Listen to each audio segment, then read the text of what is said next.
Hello යාළුවනේ අද මම කතා කරන්න ආවේ මාවල් යුනිවර්ස් එකේ මයින්ඩ් බ්ලෝයින් ෆෑන් තියරි එකක්.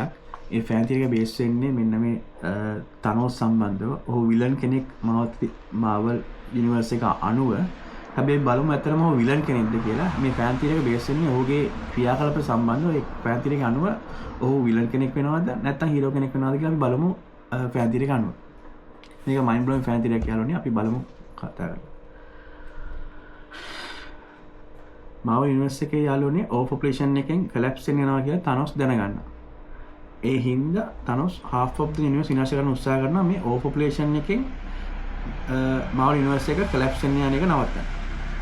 හැබැයි අපේ මාවල් යුනිවර්ස් එකේ ඉන්න හීරෝස් එකතු වෙලා තනොස් එක සටන් කරලා තනොස් කරන යන මේ විනාශය නවත්තනවා. හැබැයි මේ හීරෝස්ලා දැනෙන්නේ නැහැ තනොස් බලාපොරොත්තු වෙන්නේ මාවල් යුනිවර්ස් එක කොලැප්ස් වෙන යන එක නවත්තන්න තමයි මේ half of the universe ඒක විනාශ කරලා බේරන්න හදන්නේ. විනාශ කරලා half of the universe විනාශ කරලා මේ යුනිවර්ස් එක බේරන්න තමයි එයා හැදුවේ කියලා. මොකද තනොස්ගේ ස්නැප් එකේ මාවල් යුනිවර්ස් එකෙන් half of the life අයින් වෙනවා ඉන්ෆිනිටි ගන්ලට් එකේ බේස් කරන් ඒ ස්නැප් එක ගැහුවාම. හැබැයි ඒක ටෙම්පරරි එක අපිට දැක්කම හිතන්නේ ඒක නිකන් දරුණු සිද්ධියක් විදිහට half of the universe එක ස්නැප් එකෙන් අයින් කරන එක.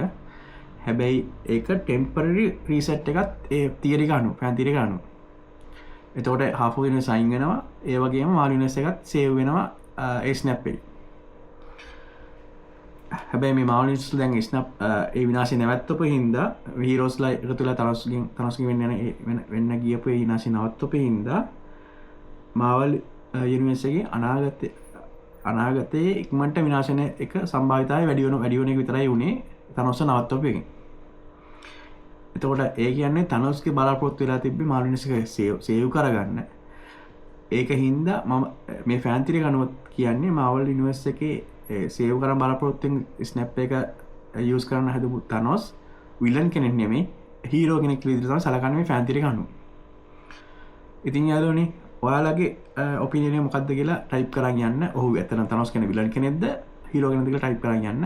අපි අදහස් බෙදා හදාගෙන විදිහට සාකච්ඡාව අරන් යමු. සුබ දවසක් යාළුවනේ.